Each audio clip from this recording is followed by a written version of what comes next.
Welcome back to another edition of the Night Report podcast. I'm your host, Mike Broadbent. Joining me once again is my co-host, Richie O'Leary. Big news from 2 days ago, actually. True freshman offensive lineman Jaelyne Matthews has entered the transfer portal. He was an early enrollee in January, and he decided to leave the program on Tuesday evening. We'll get into what happened there. And Dave Brock spoke to the media yesterday for his press availability, and we'll talk about some of the things he said. But before we get into any of that, this podcast is once again presented to you by BetOnline. BetOnline is the world's most trusted betting platform and your number one source for all your sports betting action.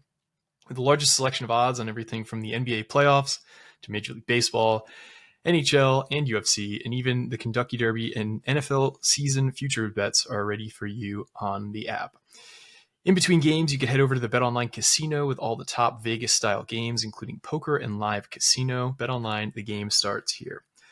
So Jayen Matthews was a much-heralded four-star recruit. Initially was committed to Penn State, decommitted, and then committed late to Rutgers over a few other offers, or a lot of other offers, but we'll get into maybe why some of them dried up.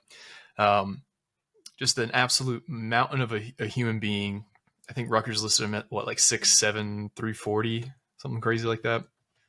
All the potential in the world, but it seems like the stuff that we maybe thought could change with being inside the CHOP program, the family program, maybe didn't sit with Jaelyne. So talk us through what happened with this transfer portal entry and kind of where this leaves Rutgers. So it's really interesting because it kind of just came out of nowhere. And that's kind of how his high school recruitment went a little bit too. If you remember, like, he was a longtime Penn State commit. Penn State ended up moving on. It was kind of a mutual decision type thing. And it sounded like it was like he was going to go to Georgia like immediately after. Georgia had him on campus. He was visiting. He was ready to go. It sounded like he was ready to commit. Georgia wasn't ready to commit to him. Couple months go by. It's June. He goes to Rutgers for his official visit and ends up just committing. I think it was a few weeks later, if I recall, when you commit. Ended up committing right after his Rutgers official visit, because he also had other official visits scheduled to. I'm sorry, it was Rutgers May 31st. He was supposed to go to Miami June 7th. I don't know if he ended up making that Miami trip or not. I don't recall. I don't think he did. And then commits Rutgers June 11th. He was also supposed to go to Tennessee and Georgia for official visits 2 weeks in the next 2 weeks after that. Those ended up not happening. So like even like our future cast, if you read them, like it went from like Penn State to Georgia to Rutgers to unlikely Rutgers to Rutgers. So it was a hell of a recruitment. At one point, I was close to putting in the Tennessee one because it sounded like Tennessee was making a push, as they tried to make a weird push in Jersey last cycle between him, John Forrester. I don't think they ended up landing anyone actually. But either way, it was just a very weird recruitment, and it was one that like even when he committed, like we didn't really think he was going to end up signing when it was all said and done. Ends up signing, ends up getting to campus early. Massive human being, like you mentioned. So that's where the risk, like reward factor comes into play. Is he very raw as an offensive lineman? Yes. He has a lot of work to do in terms of getting out there and actually competing against Big Ten level competition. And we saw that in high school. And that's a big reason why, not just us, like I think we're the only ones that actually kept him a 4-star. But he was at one point ranked number 51 in the country, like as a junior, because he was a 6'7" junior just mauling dudes. You start looking a little bit more deeper into it. You see his tape. You see that he has decent hands. It's the mobility and just he needs to be able to bend more too. I thought his footwork was actually really solid for an offensive lineman of his size, but there's so much more to it than just being massive. Like you need technique too at the end of the day. And that's where like you think a guy like Pat Flaherty could kind of turn him into something, but he goes to practice. What day did he transfer? Tuesday? Was it? Wednesday? I think it was Wednesday, yeah. Yeah, because we did that the live show and just broke on the live show. Yeah, yep. So yeah, he went to practice as of Tuesday morning. Goes, I think Wednesday they have off, and then out of nowhere just enters the portal. No one really knew what was happening. It was just a very strange situation, and that was it. And that's kind of how his recruitment was too. Like I said, so very odd. but also kind of not super surprising based on how the high school recruitment went. It sounds like he already has his destination in place. Where is it? I don't really know at the moment. We'll wait and see. Yeah, I mean, it's not super shocking to anyone within the program, outside the program, who covers the program. I think this is just a general consensus around everyone that knows Rutgers and knows Jaelyne Matthews that this was kind of bound to happen eventually, whether either he became a superstar and transferred or whether he just transferred before even seeing the field. So, yeah, Max Shiner had a hilarious quote. He said, "So this guy hasn't even attended his high school graduation yet, and he's in the portal," which is like stupefying to think about. But yeah, he hasn't even attended his high school prom, and he's already in the transfer portal in college. it's crazy. But I don't think this should really surprise anybody. Like, it seems like, and again, I don't know the kid, but based on how his recruitment went, it seemed like he maybe had some maturity issues, some things that he kind of just needs to figure out and figure out what he wants out of college and what he wants, as an athlete, because to have that many commitments, to have that many, back and forth, like dramatic swings in how things are going. I mean, I don't wish anything ill against the kid. I hope he figures it out and gets what he wants out of this whole situation. But ultimately, it might be a blessing in disguise for him to leave and, not cause any drama. And again, not saying that he was a bad kid or a bad person, but I mean, the evidence kind of speaks for itself. He's leaving 3 months after he got to Rutgers. So, yeah. what are you hearing in regards to, like, did the staff kind of see this coming, or was this like totally out of the blue? Like how did this kind of portal entry happen? It was kind of out of the blue. Like, no one really saw it coming, but at the same time, no one's really surprised either. Like, it was more of he had a lot of work to do. Like, I don't know if he thought he was going to come in and just be like, oh, it's Rutgers, I'm going to start day one. And it's just like, that's not how it works. Even at any offensive lineman at any Power 4 school, I'll even say G5 schools, you're probably not walking in as a freshman and playing immediate no snaps. Like, offensive line, no way. Yeah. And he had a lot of work to do. There's no secret about it. Like, when you come in at 6'6", 340, unless that's pure muscle or like you've turned that fat into muscle like Holland Pierce did, like, it's just not realistic for you to even like see the field yet. You're going to have to probably slim down. You're probably going to have to get to like that 300 range, 305 range, and then build it back up to muscle. So, I mean, he had a lot of work to do. He as much as we had him as a 4-star top 10 kid in Jersey, there was just a lot of technique issues that he had to learn. And Rutgers football practices aren't easy at the end of the day. We saw it previously. Kevin Wigginton came in as a Michigan State transfer for a visit and basically said, fuck that. I am not doing that. And you hear NFL coaches talk about it. You hear Bill Belichick talk about it. You hear other guys rave about how Rutgers preps their guys for the NFL. It is essentially an NFL practice. We've seen Rutgers players, and it was someone recently, whether it be Max Melton or another DB, someone recently said, like, I had a harder time at Rutgers in practice than I did in the NFL. Like, that just goes to speak to how tough it is. Like, it's not easy. We see Shiano like nonstop. Like, it's just constant movement, constant getting in shape, constant, just everything. Like, if you're not running 24/7 in that practice, you're getting screamed at. Like, It's just realistic. This is old school smash mouth football at Rutgers. And that's just always the way it's going to be under Greg Schiano. That's the way he's going to run it. And that's the reason why they had so many NFL players in the past. You see guys that borderline like decent players in the Big Ten, or I shouldn't say in the Big Ten, in the Big East, go to the NFL and have like long tenured careers. And you're like, how the hell did that work? Like, and it just goes to show how good of a coach he is and how he prepares you for the next step in life. And it's not just that, it's also off the field stuff too. But it is live, sleep, breathe football at Rutgers. Yeah, no, it's not for everybody, and wish the kid well. But ultimately, the true freshman offensive lineman, while it's not something that the staff probably wanted to happen, it's not going to affect this team one iota this year. No. And they do have a pretty deep offensive line class this year. I think they're pretty high on the group in general. And Pat Flaherty said as much in his presser this spring, just like the how talented all the linemen are that are coming in. So it is what it is. Let's kind of pivot directly into what another coach said yesterday. Dave Brock spoke to the media. He was less, I guess we'll say, less transparent than some of the other coaches. I think maybe he was doing it because there legitimately wasn't any players that had like truly jumped off the page to him, or maybe that's just his personality. But people were asking him pretty direct questions about specific players, and he was giving fairly, he's good, but I got to see, I know the summer's my favorite time of the year for development, blah, blah, blah. Yeah. Basically just talked about how all these guys still need development. So what were some of the things Dave Brock said that interested you from yesterday? I mean, it's just very basic. The room's kind of essentially the same for the most part. Like, yes, do you lose one transfer receiver and add another transfer receiver in your slot guy? Yes, because you're going to lose Dymere Miller. You're going to add DT Sheffield. Simple as that. I thought he spoke pretty highly of him. He just basically said he's a really good job of acclimating the culture. Just really has what it takes to be a good football player. I thought he was going to be more open or more ecstatic, I guess is the word, about DT. I thought he was going to be like, start raving about him like crazy, but it's very coach speak when it comes to Dave Brock, and that's fine.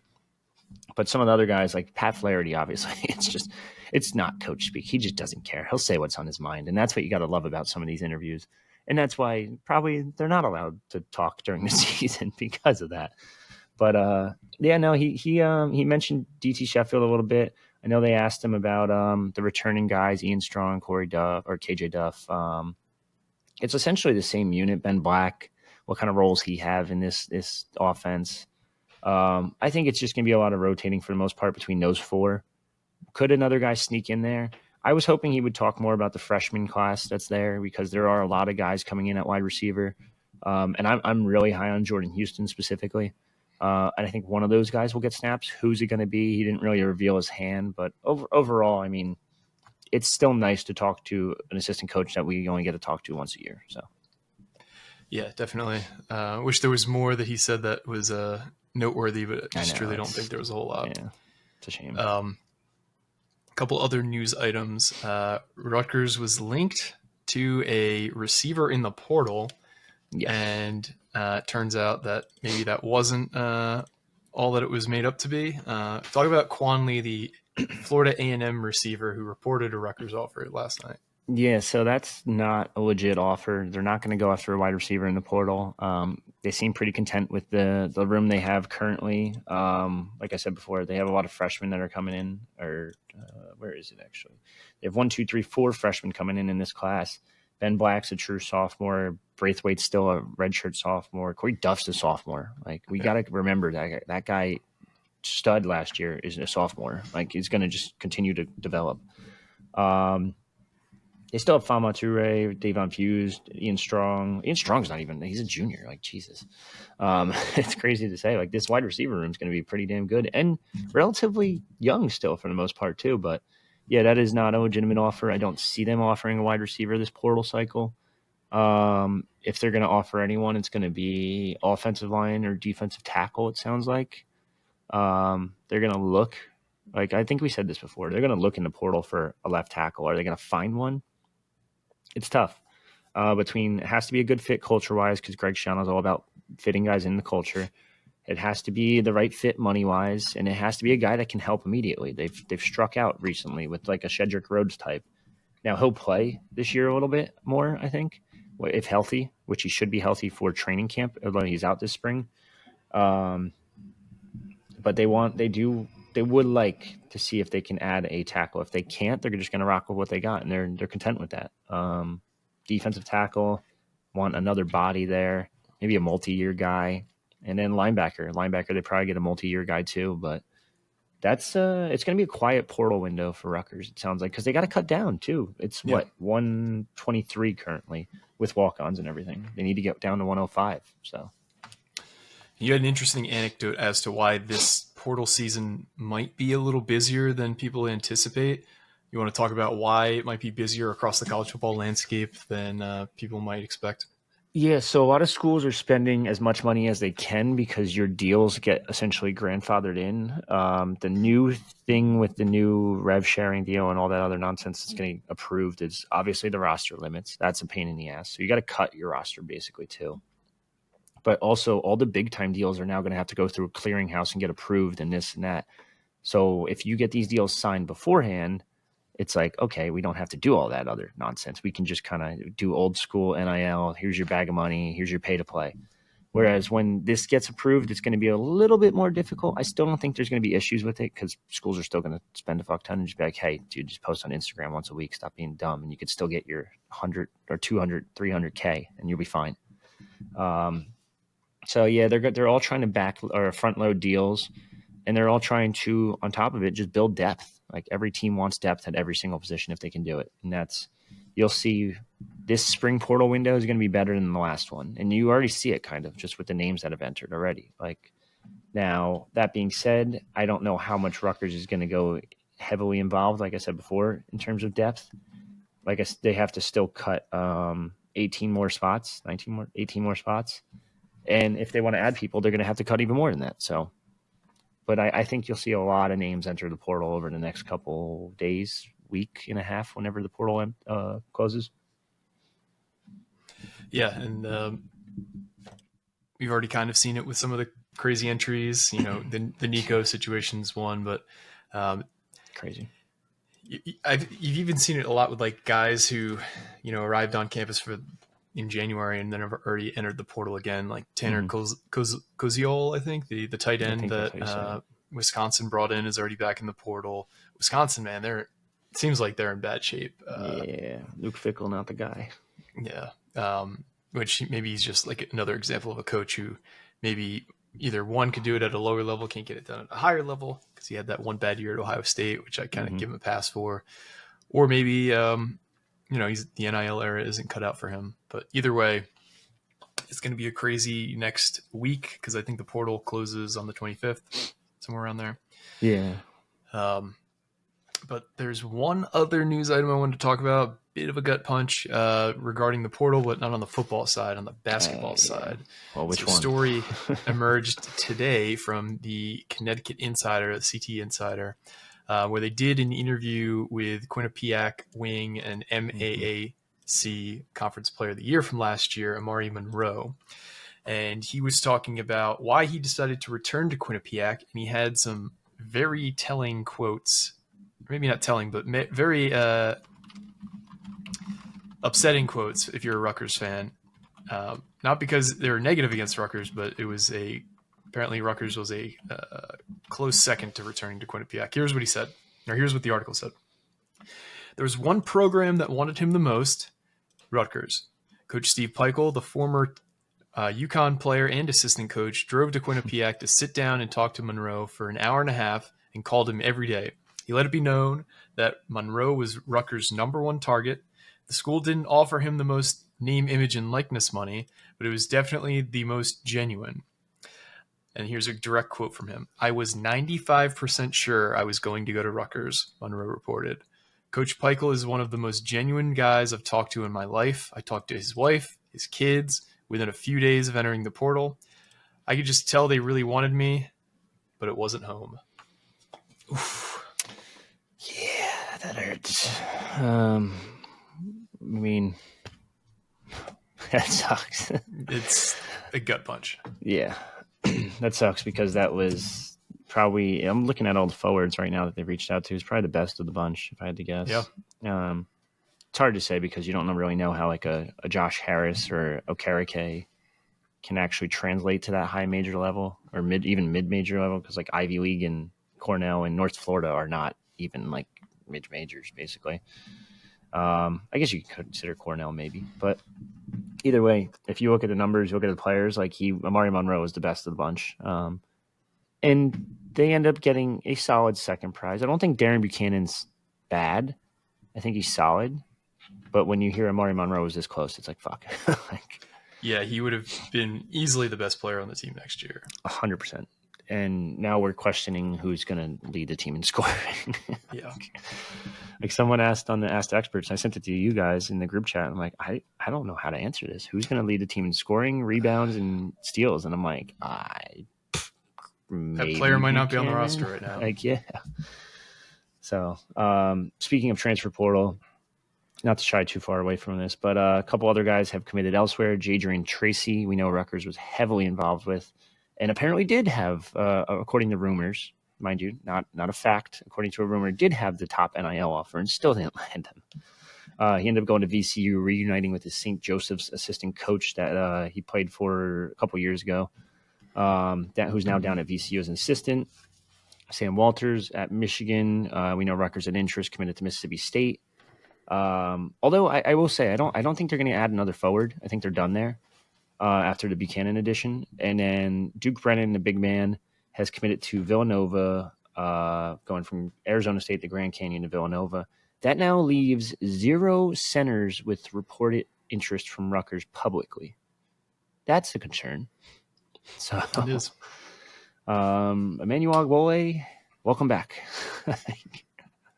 They can't go into next season with him as the starting center again. No. And if they do, the season's already over. So yeah, I think the staff knows that. So we'll see who they end up with before the start of the season. But obviously, less than ideal start to things in the portal for Rutgers. But and it's not like you have a Lathan that can come in and take minutes. Like you have Javonte Ware, who's meh at best, definitely in not my ready. opinion. And yeah. And then, I mean, they might get the Parker Jefferson kid who we've mentioned multiple times over the past couple weeks. I actually think they have a really good shot at him. He was supposed to schedule those visits to San Fran, Stanford, and Rutgers. He only scheduled Rutgers, and that's next midweek. Good sign. So I have a feeling we'll probably be doing a podcast on that. And his game's similar to Lathan's, ironically. Suffered an injury his junior year. It kind of hurt his ranking a little bit. But other than that, he super talented, athletic family. Mom played basketball at Arkansas. Dad played football at Arkansas. Mind you hope he doesn't get good enough to the point where Arkansas finds him. So. Yeah, good point. All right, well, that's all we got today. A little bit of a shorter episode. Anything else we forgot, Rich, before we head out here? Tay Fields, new guard target. North Alabama, interesting guard target nonetheless. Big-time rebounder. 50% from the field. Not a good three-point shooter, which is basically the ML for every kid they've been after this cycle, which is weird for guards. But averaged 11 points per game, 8.6 rebounds per game, and 3.5 assists. So seems like he's a solid player. Made the jump from D2 to North Alabama this past season. Averaging near double-double, which is nice. Double-digit rebounds in 12 games. He had a 17-rebound game. ASUN Newcomer of the Year. Also averaged 1.1 blocks and 1.5 steals per game. Like that screams Peichel, dude, to me. Yeah. But the problem is, I thought we were looking for a guard that can be our leading scorer versus now we're going to go get the defensive guard, which is fine. But again, we're back to the point where you add this kid. Who's the leading scorer? I don't know. Is it really Tariq Francis? Because I feel like we're approaching that category. Seems like it, yeah, which wouldn't be good, obviously. Yeah. Now, is he even a starter like Tariq Francis? Like, I don't even know. Yeah. It's interesting, but he's very high on Rutgers, just entered the portal, has a bunch of different names after him. Alabama native, so I do think the fact that Ole Miss is after him, you're going to have to be something to watch for. How active is Ole Miss going to be after him? We'll see. But it depends. Is he going to want to start? Is he going to want to come off the bench? I think as a bench player in basketball, it's an easier sell because you still get solid minutes versus football. It's like, here's your 10 snaps, like late game. So definitely a starter at Rutgers. But I think the defensive approach, the rebounding approach makes him a really interesting target. And I actually, Evan Maya's got him like 67 in the country for transfers. So available transfers, sorry. Not active or not total transfers, but it's still, I don't think he'd be a bad yet. I'm actually a little bit higher on this one than some of the previous names we've mentioned. Interesting. So stay tuned to that because who knows, we might have a commitment incoming there. Yep. That's all. All right. NFL draft thing. NFL draft challenge. Yep. That's still active. That's going to be active until Thursday of next week. We'll probably shut it down around 5 p.m. So if you'd like to get involved, the form will be in the podcast description here and in the article Richie posts. basically you're just trying to guess if guys are going to get drafted from Rutgers, what round they're going to go into what team. And the person with the highest score at the end will win the rookie jersey of their choice. Second place will get 6 months of TKR and their choice of shirt from Night and Day Apparel. Third place will get 6 months of a TKR subscription. But just a little thing to say thank you and have a little fun. But that is all we've got today. Thanks once again for listening. For me and Richie, this has been another edition of the Night Report podcast. Signing off.